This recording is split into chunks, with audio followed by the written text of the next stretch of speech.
चर्चा इस बात को बताता है, हमारी शुरुआत अच्छी हुई है तो इसका रिजल्ट भी अच्छा आने वाला है।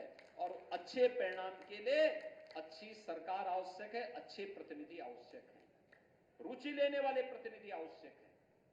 और रुचि लेने वाले प्रतिनिधियों में ही मैंने जो आपको कहा, ब्रज तीर्थ विकास परिषद का जब गठन होना था तो उस समय अपने एक लंबे कला जगत के अनुभवों का लाभ श्रीमती हेमा मालिनी जी ने हमारी सरकार को हमें उपलब्ध करवाया था।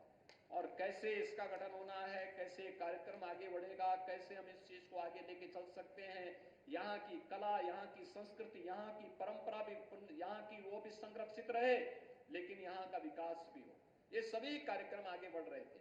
और आज उसी का परिणाम है कि हम इस क्षेत्र के लिए कुछ कर पा रहे हैं, इस क्षेत्र के लिए भी कर रहे हैं। और महामाया के रूप में मां विंध्यवासिनी धाम के कार्यक्रम को भी हमने पुनरुद्धार करके रख दिया।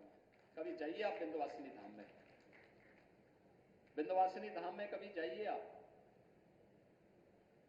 पहले संकरी गली थी, 2 लोग एक साथ नहीं जा सकते थे, और आज 100 लोग भी एक साथ जाएंगे ना, आसानी से वहां जगत जननी मां भगवती विंध्यवासिनी के दर्शन आसानी से हो सकते हैं।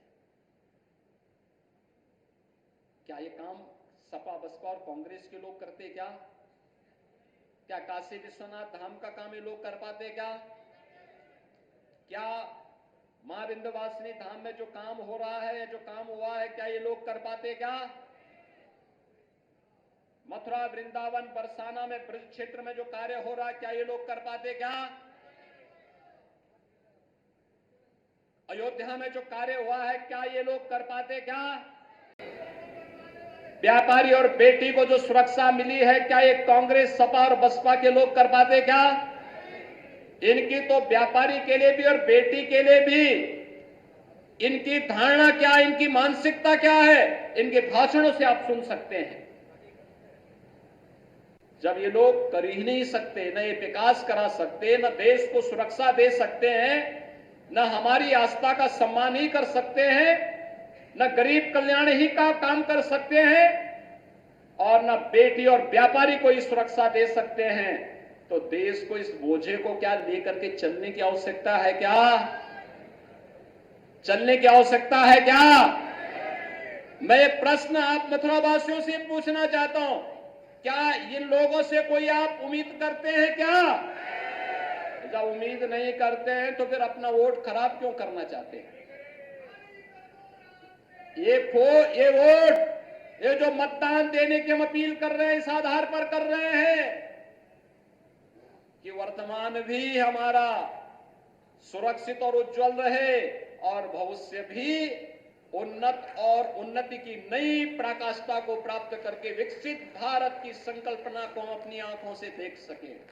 और विकसित भारत की संकल्पना को ही साकार करने के लिए मोदी जी को तीसरा कार्यकाल चाहिए।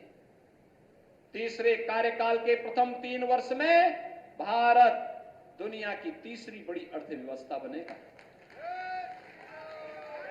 भारत तीसरी बड़ी अर्थव्यवस्था बनेगा।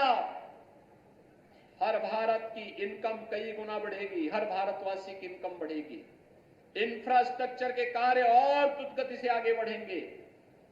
तब हम लोगों को किसी के सामने विकास के बारे में चर्चा करने की आवश्यकता नहीं होगी, स्वतः स्फूर्त भाव के साथ होता हुआ दिखाई देगा।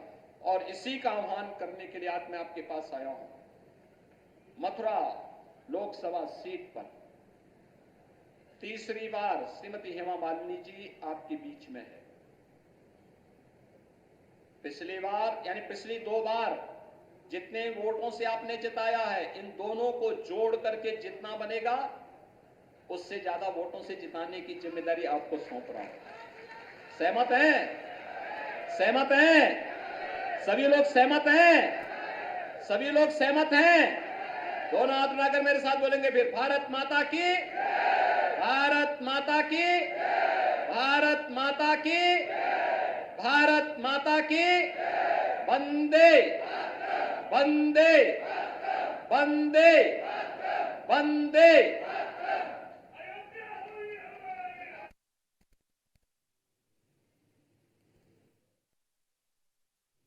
तो सीएम योगी आदित्यनाथ को सुन रहे थे आप मथुरा से, जहां पर उन्होंने बीजेपी प्रत्याशी के लिए जहां एक तरफ वोटों की अपील की है, वहीं दूसरी ओर अन्य दलों को लेकर भी निशाना साधा है। उन्होंने कहा है कि जिस तरह से हेमा मालिनी को चुनावी मैदान में उतारा गया है, अन्य दलों को प्रत्याशी नहीं मिल पा रहे हैं, कांग्रेस महिलाओं का अपमान करती है, ये बात भी उनकी ओर से कही गई है।